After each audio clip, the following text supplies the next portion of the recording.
forth, but the Lord was with me.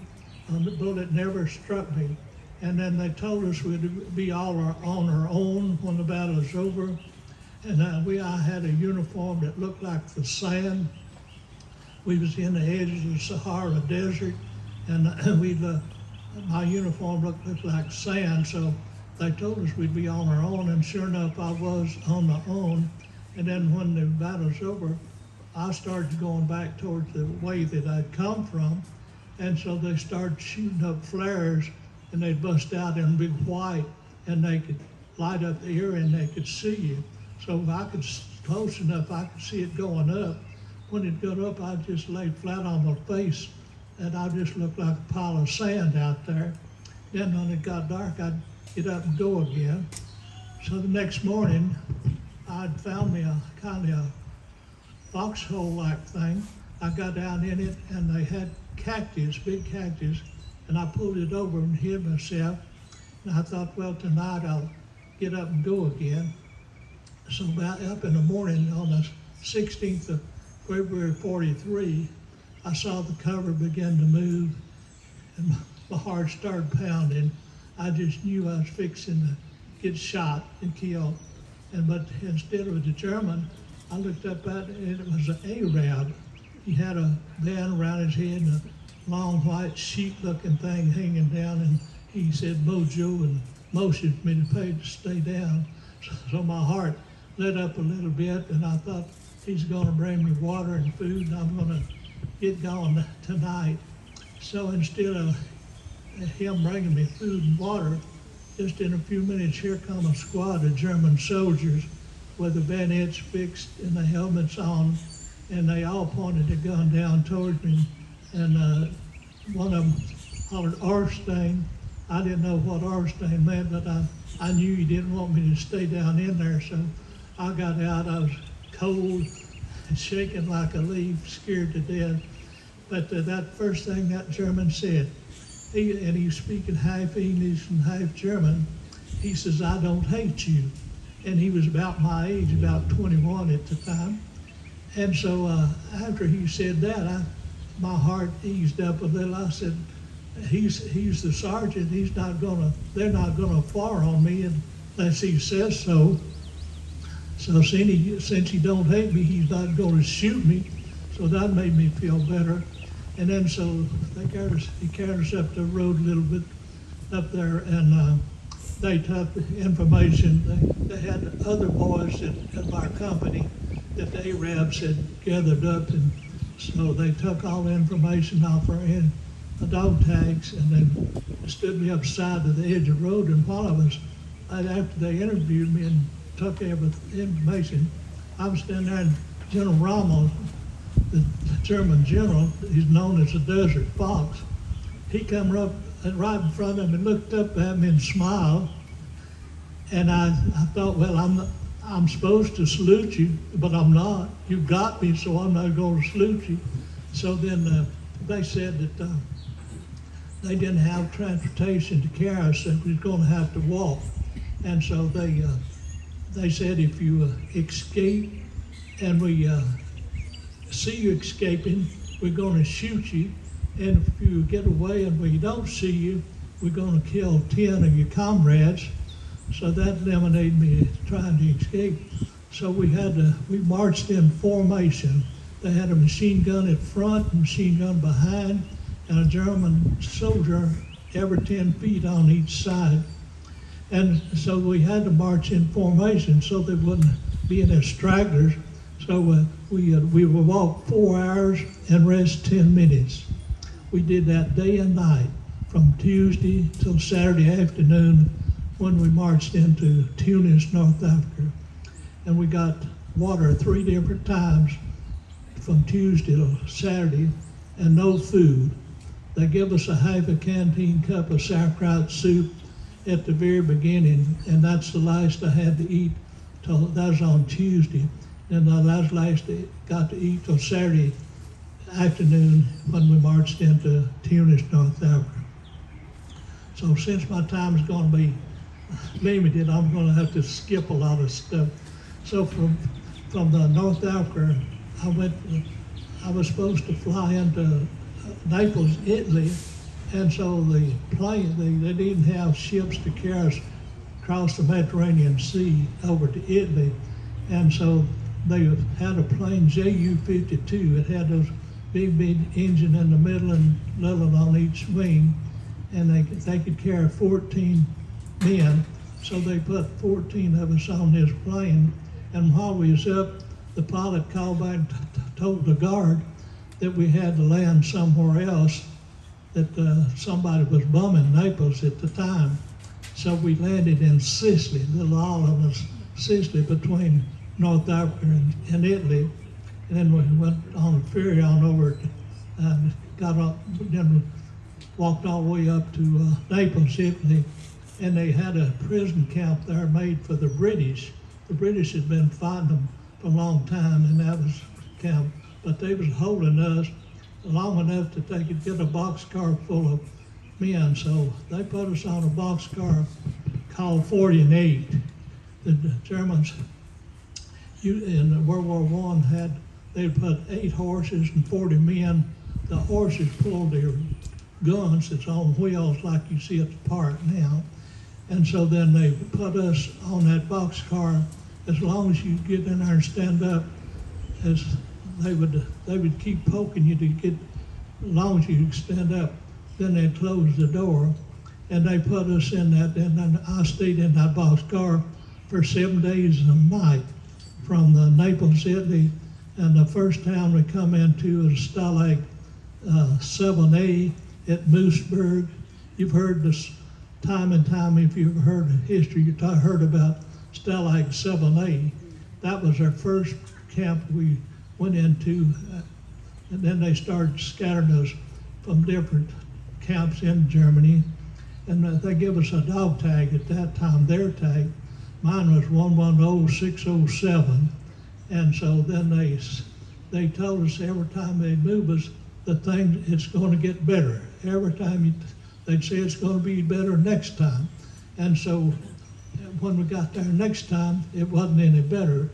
So then they moved me up to Stalag 3B on the Oder River. You could look across the river and see Poland at the Furstenberg. And so then they had a slave camp, or they called it a work camp, Commando 1. And so they said if you want to go to this work camp, the food would be better and the work would be light. And after 30 days, you lose a third of your body weight. And so I'd lost, it was about a month from when I got caught till that time. So I was so hungry I'd do anything for a bite of bread. And so I fell for going to this work camp, and 125 of us went out there, and next morning they got us up before daylight and didn't give us any breakfast. And they knew it when you in the beginning it was a lie, but it sounded so good, it sounded like the truth. And so then we'd start working from daylight to dark, and we'd work 14 days in a row without getting one day off. And so I stayed there for a year and 23 days. And then a boy named Honeycutt, Talford T. Honeycutt, finished New College in North Carolina, and he and I said that we can't handle it much longer. They'd work from daylight and dark on a starvation diet. We just can't handle it, so we escaped. We told the escape committee where we wanted to escape, and they found a family in Prague, Czechoslovakia, that would take care of us and help us get on further if we could. So then it was so secret, I don't know how they did it even today. But anyway, we left on Monday morning. We went to work before daylight, and so each one of us had a loaf of that old German hard bread. That's all we had, and we knew we could live a week on that loaf of bread. And so we figured they figured it'd take us a week to get from there down to Prague. And sure enough, we got through and hid up there. And that night we went down, and the guard was walking this way, instead of this way, if you know what I'm talking about. But anyway, they was walking wrong. So when we crawled down, and when they come together and turned and started going separate, just before they turned around, we crawled across their path and crawled a long ways and got to where it was dark then, and we could stand up and they couldn't see us. So then that's how we got away. And on Saturday afternoon, we got into Prague, Czechoslovakia, and so we had our destination. We was ahead of schedule, and so we thought we was going to lay down under some little pine trees and kill some time to wait till the time come. We had to be at this certain place at a certain time, not 1 minute before or 1 minute after, because if you got there early or late, they'd think that the Germans had caught us and took our place, and then they'd kill the whole family. So we laid down there, and we did our first mistake. We didn't look behind us and see who was watching. So we was laying down there. I'd already gone to sleep, I suppose. And so first thing I heard is a German holler, Arstein, and both of us looked up, and there's two big German guards, they were men dressed like our forest rangers. Each one of them had a double-barrel shotgun. Each one of them had a German Shepherd dog apiece, and they hollered Arstein, and we knew what Arstein meant at that time. So we got up and stood side by side, and they said, "Are you British?" We just shook our head, we didn't say it. They said, "You're Russian?" Every time they'd ask us, they would say no. They never did ask us if we were Americans, so they live out a cuss word. That's the first language I learned over their cuss words. And so he let out a cuss word, wanted to know who we were then. And then we both was like, we'd been practicing Americanos. When we did that, the dogs started showing their teeth and the guns come up. We just knew we was fixing to get it right there. But anyway, they just looked at us a little bit, motioned to come on down. So we went down into the edge of the town, and they put us in a smokehouse. It had iron bars in the middle, and then the iron bars with the door here had two cells in concrete floor. And so it was getting dark, and it was 29th of May, 1944, and it was still cold. And so they put both of us in the same cell, but they took our clothes off of us, except they let us keep our underwear. We had underwear. And so that night, in the night, we started getting cold, and our lips was turning blue, and we didn't have strength enough to jump up and down all night long. So Honeycutt and I was in there and didn't know. We thought we was going to die right there. So there was a seat in the back of the cell, and it had about like this. And I said, "Honeycutt, I'm going to sit down. You sit down in my lap, and I'm going to bend over, then you bend over me, and the one on the inside maybe can stay warm." And we tried it, and it worked real good. So all night long, we would take turns doing that. Next morning, the lady at the house came down and saw us standing there without any clothes. And she says, "Don't mind me. I've seen men without clothes on before." She grabbed our clothes and threw them in there and says, "Get your clothes on or I know you're about to freeze." So she turned and left, and just in a few minutes, here she come with a hot pitcher of chicory and a little slice of the civilian bread with they call it marmalade on it. It's something like our margarine or something. Anyway, it's so good, and it was hot. The chicory was like coffee, but it wasn't coffee. Anyway, it was hot and liquid, and we had put our clothes on, and after that, we started getting warm, and up in the morning, the temperature got warmer, so and then about 11:30, here she come again with another slice of civilian bread and a boiled egg and a boiled potato, and so she give us that, and we eat that, and we feeling good. So anyway, I found out that her husband had got killed on the Russian front, and so she hated the Germans as bad as we did, and so then about that time as a Dover airplanes come over, and she said, "Don't you wish you could just reach up and get one and go back to England?" Of course, we agreed that would be nice. But anyways, next day, on Sunday was the next day, her daughter is about 13, 14 years old, went downtown and got about 10 or 12 other girls her size and age, and they pulled us on the outside of the bars, and they stood around the wall, and there's one little lady, real cute little old lady. She was about Judy's size, height, and so she was on this side, and they asked me question after question, and I could ask you, and you wouldn't tell me the answer to the question asked. The always number one question is, everybody in the United States gangsters? That was always number one. And the second one is the Empire State Building, as high as they say it is. I didn't know how high that thing was. I said, well, how high did they say it was? They said it was 117 stories high. I said, well, they said that's how high it was. That's how I got out of that one. So then on Tuesday, well, before those girls left, they got, when they had to get loose, they didn't just walk out. Each one of them got right in front of us, turned around, faced us, and said, "Alvita's Lane."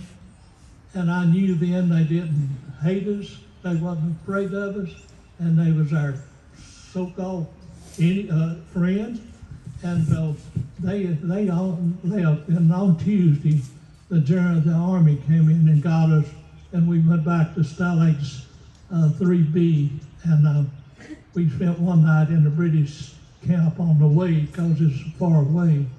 And so then we got in Stalag 3B, and the colonel interviewed us, and Honeycutt and I had already made up what we was going to tell them where we were going if they asked us where we were going. And so the colonel said, "Where were you going?" And we said, "We're going to Switzerland. Switzerland's this way, we was going this way." And he just laughed. He said, "Yeah, I know what you mean." And so he said, "I've got to punish you, because if I don't punish you, then I'll have to do the punishment that I'm going to give you." So then he said, "Come on, follow me." And we went down the hall like the old, there's a dungeon like one here, and then Honeycutt went in there, and I went in the other dungeon. I didn't go in there by myself. Jesus went in there ahead of me, and he stayed with me all the way. And I had a pitcher of water. The next day, they brought about a little piece of bread, about 3-inch square. That was my meal for the day. And so I had a pitcher of water. I had water. So then every day, when it got real dark, I would mark. Well, I had an aluminum pitcher, and it was marked on concrete. Excuse me. And it was marked. So when they come to get me, got us, I counted my marks, and I had 21 marks. So then we was having a hard time walking at that time. We just got real weak because we hadn't been exercising and no food. And but we did walk around where the other boys were. And about 20 of the other boys lined up, and when they get the little rice and bread, 20 of them would take a little pinch of bread off of theirs and give it to us, and give us like another ration, and it actually helped us get stronger faster. So then on August 29th, 45, we'd been hearing the Russians, well, the guns, we knew it was the Russians because it was coming in from the east. And so then on the 29th, they come in about 3 o'clock in the morning and told us to get our things. We're going to have to start marching west. And so the snow was about half knee deep, and temperature was about 17 degrees.